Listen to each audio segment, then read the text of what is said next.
¿Qué es la salvación? ¿Cómo se obtiene la salvación? Bonitas preguntas estas. A algunos les interesan mucho estas preguntas, es decir, las respuestas a estas preguntas. A otros pues no le ponen ni cuidado, o quizá más bien se burlan al oír estas palabras. Pero yo sé que usted está interesado en estas palabras. ¿Qué es la salvación? ¿Cómo se obtiene la salvación? Lo vamos a descubrir todo esto según la palabra de nuestro Dios. Vamos a leer en San Juan capítulo 3, versos 16 y 17. Dice así la palabra de nuestro Dios. Porque de tal manera amó Dios al mundo, que ha dado a su Hijo unigénito, para que todo aquel que en Él cree no se pierda, mas tenga vida eterna. Porque no envió Dios a su Hijo al mundo para condenar al mundo, sino para que el mundo sea salvo por Él. Vamos a orar. Padre de los cielos, espero, Señor, que tu gloria y tu amor esté en este lugar, y que de aquí mandamos hasta allá bendiciones y capacidad para entender tu palabra. Que puedan abrir sus corazones los que oyen para atesorarla, para interesarse por ella. Padre glorioso, en el nombre de Jesús, glorifícate en las personas que están allá viendo, como los que estamos también acá. En el nombre de Jesús. Amén. Gloria al Señor. Tenemos la definición de la palabra salvación. La palabra más importante en el idioma hebreo para decir salvación es la palabra yasha. Originalmente ella lo que significa es amplio, espacioso. Es lo contrario de estrecho, opresión. Su significado era libertad de lo que amarra o restringe, libertad de eso. Entonces tiene otros significados que también van al lado, como rescate, liberación, dar amplitud o dar anchura. Si la salvación es algo muy importante en nuestras vidas, debemos de entender todo lo referente a ella, comprender todo lo que se refiere a ella. En primer lugar, quiero hablarle del el creyente debe sentirse seguro de su salvación. Si usted es creyente, va a estar de acuerdo conmigo de que es bueno y necesario también que el creyente se sienta seguro de su salvación. Es una vida eterna, esto, una vida sin fin. Fíjese que San Juan 10:28 nos dice, ahí nos dice, y yo les doy vida eterna. No podemos ser arrebatados de su mano, lo dice el mismo verso 28, Juan 10:28. Jesús con sus propias palabras dice, y no perecerán jamás, ni nadie les arrebatará de mi mano. Son promesas de alguien que las puede cumplir, de alguien que cuando dice algo no se retracta. Entonces, Él dice que nadie nos va a arrebatar de su mano, que no pereceremos jamás y que nos dará vida eterna. Bonito ese versículo, apréndaselo de memoria, San Juan 10:28. Ahora también tenemos otra palabra en Romanos 8:29 y 30, donde dice que fuimos escogidos por Él. Fuimos escogidos por Él. Oiga bien esa lectura. 8 de Romanos, versos 29 y 30. El apóstol Pablo dice estas palabras. Porque a los que antes conoció, también los predestinó para que fuesen hechos conforme a la imagen de su Hijo. Está hablando aquí, Pablo está citando algo del Padre Dios, que el Padre nos predestinó a nosotros, ¿verdad? Para que nosotros llegáramos a ser conforme a la imagen del Hijo de Él. Eso es lo más importante de un creyente, llegar a ser a la imagen de Jesucristo, para que Él sea el primogénito entre muchos hermanos. Entre muchos hermanos. Es decir, Jesús tiene muchos hermanos y hermanas. A todos estos Dios los ha tomado como hijos, los ha adoptado, para ser más claro, como hijos suyos. Y Jesús es su propio hijo. Y somos hermanos, nos ha convertido en hermanos de Jesús. Y también dice el versículo, y en los que predestinó, a estos también llamó. Y a los que llamó, a estos también justificó. Y a los que justificó, a estos también glorificó. ¡Qué palabra tan linda! Todo esto abarca el tema de la salvación. Todo eso ha hecho con nosotros. Ha hecho con nosotros. Predestinado para estar en el cielo es toda la humanidad. Porque claro lo dice el pasaje, para que todo aquel al que le dé la gana creer, algo así, para que todo aquel que en él cree no se pierda, mas tenga vida eterna. Entonces, es para el que quiera, no es para unos cuantos, usted sí, usted no, sino para todo el que quiera. Eso lo creemos nosotros porque lo enseña la Biblia. Entonces, lo llamó. Lo que pasa es que algunos no atendieron el llamado, pero a los que atendieron el llamado, a estos los justificó. Porque lo llamó y vinieron. Y una vez que vinieron, los justificó. Y a estos que justificó, también los glorificó. Nada nos podrá separar del amor que es en Cristo Jesús, Señor nuestro. Lo dice también Romanos. El apóstol Pablo habla ahí en Romanos capítulo 8, versos 38 y 39. Mire qué palabras tan lindas. Esta las dice él no acerca de Dios, sino acerca de sí mismo. De su interior saca, exterioriza lo que tiene adentro y lo saca. Y dice, a mí nadie me va a arrebatar de la mano del Señor. Nadie me va a separar del amor que es en Cristo Jesús, Señor nuestro. Esto es que nada hará separación entre nosotros y el Señor. Hay muchas cosas en la tierra que pueden hacer separación. Tenemos, por ejemplo, la riqueza. Las riquezas pueden separar a Dios y su Hijo. Los puede separar. Los puede hacer a un lado. Perfectamente bien, lo puede apartar. Porque ahora se va a dedicar a su fortuna, a su riqueza y se va a olvidar de Dios. Entonces logró apartarlo. ¿Sabe quién apartó a Salomón para que su corazón se apartara de Dios? No fue la riqueza, porque fue archimillonario. No fueron las riquezas. Fueron, dice ahí en la palabra de Dios, que fueron las mujeres que apartaron su corazón. Entonces hay muchas cosas que nos pueden apartar a nosotros del Señor, que nos pueden apartar. El pecado nos puede apartar, nos puede separar, pero Pablo dice, nada me puede separar a mí del amor de Dios, que es en Cristo Jesús, Señor nuestro. Y lo comprobó, ni la muerte, ni espada, ni peligro, nada lo apartó. Porque hay personas que cuando ya ven el peligro, inmediatamente ya no quieren seguir adelante. Ya tienen temor, ya tienen miedo, ya regresan, ya no siguen más en la iglesia. Es decir, que jamás estaremos separados de su amor por medios ajenos a nuestra voluntad.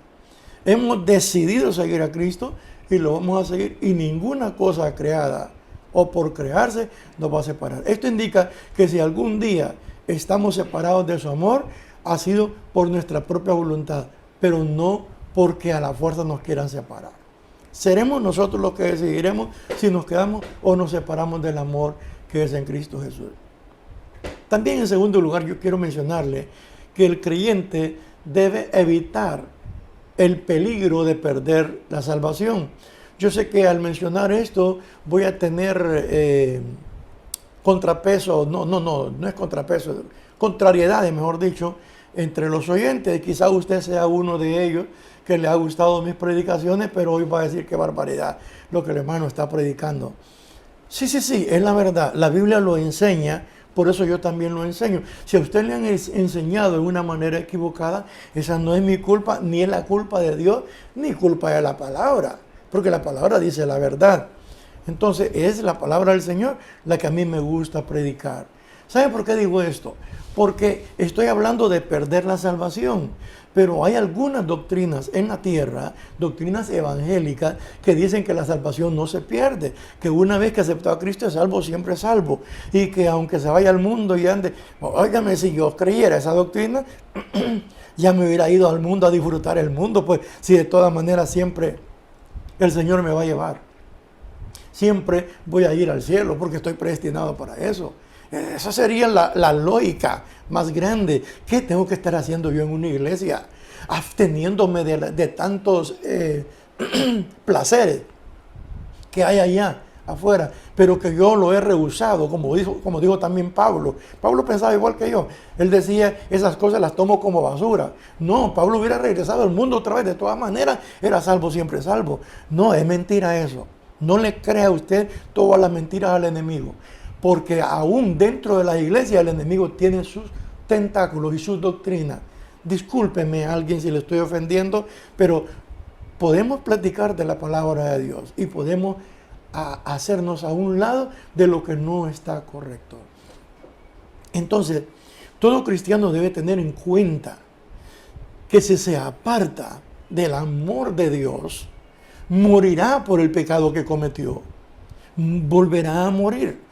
Y eso lo dice clarito Ezequiel 18:24. Bien claro. Mas si el justo se apartare de su justicia, si nunca ha leído este versículo, dése cuenta que en su Biblia aparece. Ahí está.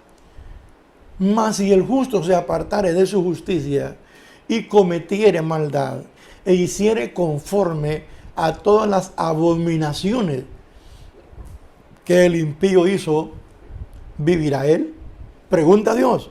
A los grandes teólogos de este mundo que tratan de contradecir la palabra, ¿vivirá él?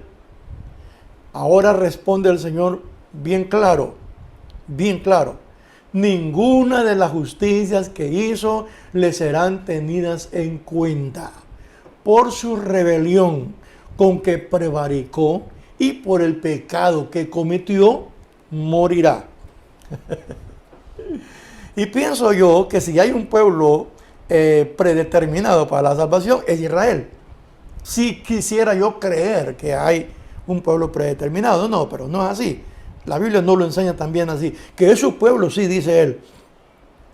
Pero a ellos les está escribiendo estas palabras. ¿Cómo las podrían entender ellos? Bueno, y no solamente con solo nacer en Jerusalén, que ya uno es salvo, siempre es salvo. Pues así lo creían en ese tiempo. Que con solo nacer en Jerusalén ya estuvo, ya era salvo y ya no tenía ningún problema. Entonces, ¿y cómo es que Ezequiel está diciendo? Ezequiel está diciendo la verdad porque viene de Dios. Y toda verdad que viene de Dios es verdad. Y es verdad absoluta, incuestionable. Si en la iglesia hay un impío, se va a perder. Se lo digo claro.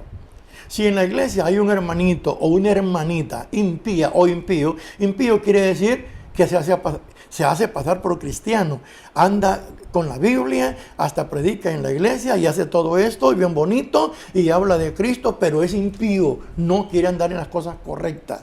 Entonces, él se perderá. San Juan 17:12 dice bien claro esto. Dice el Señor, cuando estaba con ellos en el mundo, yo lo guardaba en tu nombre. A los que me diste, yo los guardé. Y ninguno de ellos se perdió.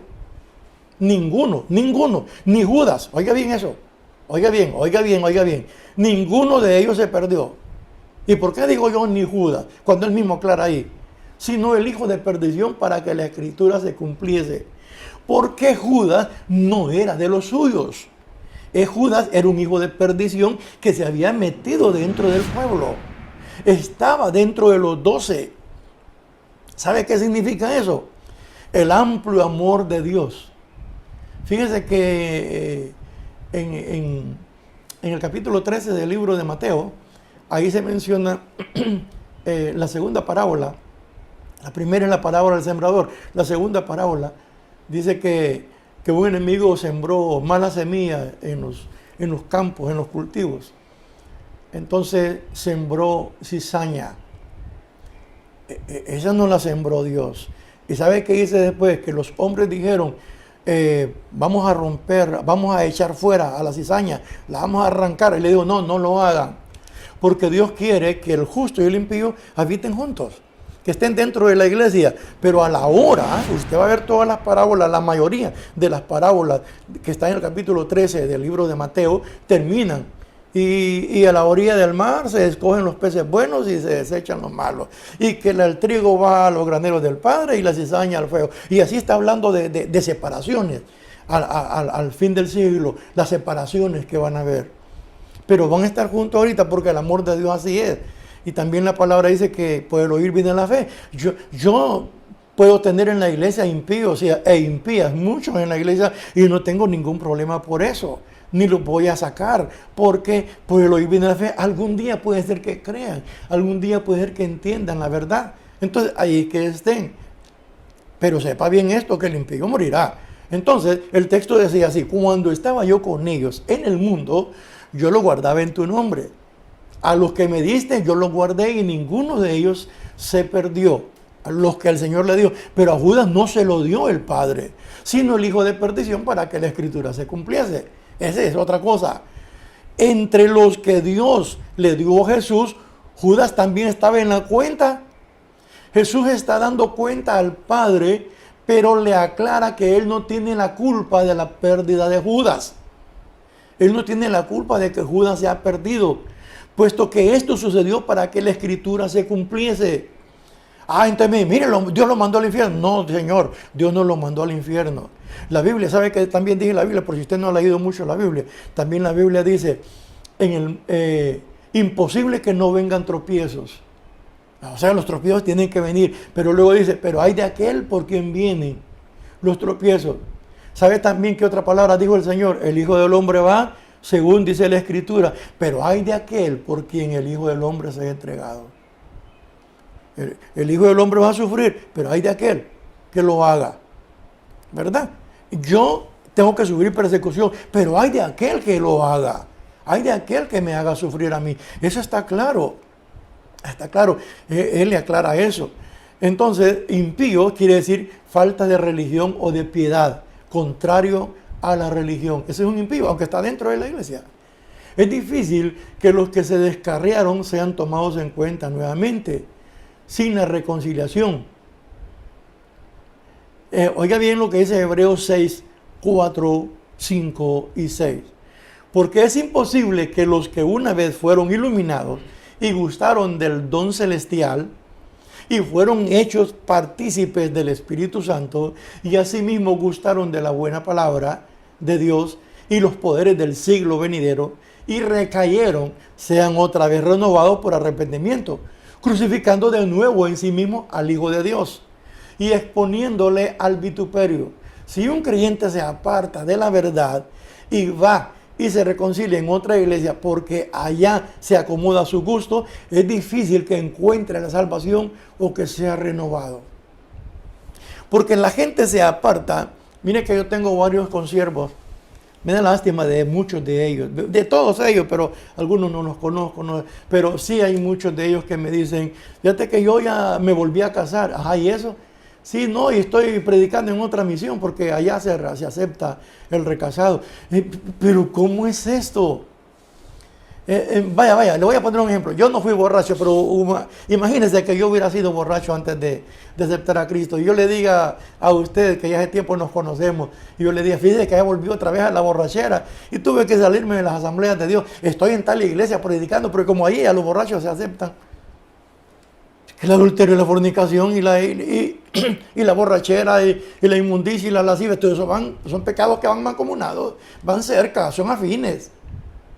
Entonces, ¿por qué una persona puede decirme a mí que se apartó? Ya no hay más sacrificio, dice la Biblia, para esas personas. Mire, se lo voy a leer. Si siendo hijos pecamos, oiga bien esto, si siendo hijos pecamos, porque ya le voy a leer la palabra, hemos caído de la gracia y el sacrificio de Cristo no nos cubre ese pecado, entonces es necesario nacer de nuevo. Ahora le voy a aclarar lo que anterior, porque tal vez no me lo entendió. Hebreos 10:26, ¿sabe lo que dice? Porque si pecaremos voluntariamente, después de haber recibido el conocimiento de la verdad. Es decir, ya fuimos salvos, pero volvemos a pecar. Si pecaremos voluntariamente después de haber recibido el conocimiento de la verdad, ya no queda más sacrificio por los pecados, sino un creyente se declara enemigo de Jesús. Ya no tiene esperanza de ser salvo, porque ha rechazado el único medio de salvación. Dice la Biblia que solo queda una horrenda expectación de juicio. Ya no hay más sacrificio por el pecado. Pues sí que es la verdad. Eso está clarísimo. Si la comida quita el hambre, ya no hay otra cosa más que quite el hambre, sino que la comida. Eso es lógico. Eso es lógico. Entonces, ahí está bien claro. El sacrificio de Jesucristo es el que quita el pecado. Pero si ese sacrificio yo no lo quiero y me aparto, ¿dónde voy a encontrar otro sacrificio para poder ser salvo? No me queda más que una horrenda expectación de juicio que va a devorar a los adversarios, dice la palabra de Dios. Ahora, si un creyente cae, su último estado es peor que el primero. Y mejor le fuera no haber conocido nada de Dios. Mejor le fuera no haber conocido. Porque hay personas que se apartan y vuelven. Pero hay personas que se apartan y no vuelven nunca. Fíjese que una vez un muchacho nos visitó aquí en la iglesia. Hicimos un plan de evangelismo. Tenemos planes de evangelismo, pero todos culminan con un culto especial. En ese culto estuvo ese muchacho ahí. Yo lo conocí a él porque yo lo conocí recién llegado acá a pastorear, hace muchos años, y yo estaba joven. Entonces lo vi, nada más, platiqué un momento nada más con él, pero me quedó grabada la cara. Y cuando lo miro en el templo, me alegré. Y dije, este viene aquí. Entonces, como un discípulo de mis hermanos en la iglesia, entonces me le acerqué a hacerme el llamamiento y le dije yo que si puede aceptar a Cristo Jesús. Entonces yo le dije me dijo él que él ya había aceptado a Cristo. Entonces le dije yo, pues entonces puede reconciliarme. La palabra reconciliar aparece en la Biblia, ¿verdad? Es del pecador con Dios que se reconcilia. Pero ya así como que cayó y volvió eso.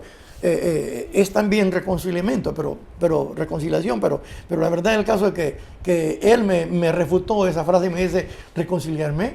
La palabra reconciliación no existe. ¿Sabe por qué? Porque él venía de una doctrina donde aceptan a Cristo y punto. Si vuelven al pecado, solamente regresan a la iglesia nuevamente y siguen y no tienen que volver a hacer ningún pacto con Dios, porque eso nosotros le llamamos reconciliación, ¿verdad? Así es. Entonces, corríjame si la palabra está incorrecta o no, ¿ok? Pero cuando una persona en la iglesia se va y anduvo haciendo el pecado allá, entonces cuando regresa, nosotros le decimos que haga un nuevo voto con Dios. A esa acción la reconocemos como una reconciliación. Es decir, pedirle perdón a Dios nuevamente por lo que ha hecho. Lo que hizo el hijo pródigo. Es bíblico. Miren lo que dice 2 de Pedro capítulo 2, versos 20 y 21. Ciertamente, si habiéndose ellos escapado de las contaminaciones del mundo, por el conocimiento del Señor y Salvador Jesucristo, enredándose otra vez en ella, son vencidos. Su postrer estado viene a ser peor que el primero, porque mejor les hubiera sido no haber conocido el camino de la justicia, que después de haberlo conocido, volverse atrás del santo mandamiento que les fue dado. Yo conozco personas que han servido lindamente, bellamente a Dios. Aquí en nuestra iglesia han servido a Dios con todo el corazón y han sido personas de buen ejemplo, de buen testimonio. Y de repente ya no quieren nada más con Dios. Ya no quieren más con Dios. Se les vuelve a visitar, nada, lloran y todo, pero no quieren ya más nada. ¿Qué está pasando, Señor?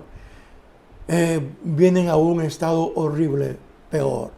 Ahora, lo último que voy a mencionar, vamos a ver los conceptos que algunas iglesias tienen acerca de la salvación.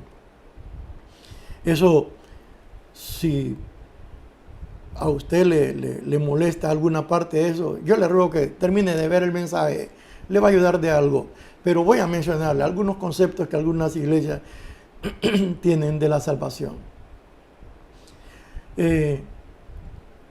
Por ejemplo, nosotros somos muy pecadores. Y para tener acceso a un Dios tan santo, necesitamos la intervención de María o de 1.000.000 de santos. Así nos enseñan algunas doctrinas. Yo no puedo platicar con Dios porque Él es muy santo. Yo lo que tengo que hacer es hablarle a Pedro o a Juan o a San Caralampio y a tantísimos más para que ellos platiquen con Dios allá. Si el único intercesor que hay en el cielo, señores, en su Biblia y en la mía, no importa, mi Biblia es una Biblia evangélica porque así se le denomina, y la suya es una Biblia católica porque así se le denomina, o una Biblia de Testigos de Jehová porque así se le denomina, pero la palabra de Dios es la misma. Busque en su Biblia, va a encontrar las bellezas que dice ahí. ¿Qué dice en la Biblia acerca de eso? Busque en su Biblia, en el libro de Lucas, capítulo 23, los versículos 44 al 46. Busque ahí. Dice la Biblia, cuando era como la hora sexta, hubo tinieblas sobre toda la tierra hasta la hora novena. Desde las 12 del día a las 3 de la tarde, si hablamos de nuestro horario. Y el sol se oscureció, y el velo del templo se rasgó por la mitad. Por la mitad. ¿Y sabe qué? El templo, el velo del templo no se rasgó de abajo para arriba, rompiéndose así en dos. No, se rasgó de arriba para abajo, porque de arriba venía la orden. El velo del templo se rasgó, se rompió en dos. Oiga bien, el sol se oscureció y el velo del templo se rasgó por la mitad. Entonces Jesús, clamando a gran voz, dijo: Padre, en tus manos encomiendo mi espíritu. Y habiendo dicho esto, expiró. ¿Sabe qué es eso? Jesús dijo: hoy sí ya está, porque el velo se rompió. Porque el velo era un solo velo que había en el templo, en el altar, ¿verdad? Había como un telón. Nadie podía entrar después del telón, porque ese lugar se llamaba el lugar santísimo. Solamente el sumo sacerdote podía entrar ahí una vez al año. Y si andaba en pecado podía quedar muerto ahí, fulminado por la energía de Dios. Pero no, ahí entraba, pero solamente Él, a interceder por los pecados de toda la humanidad.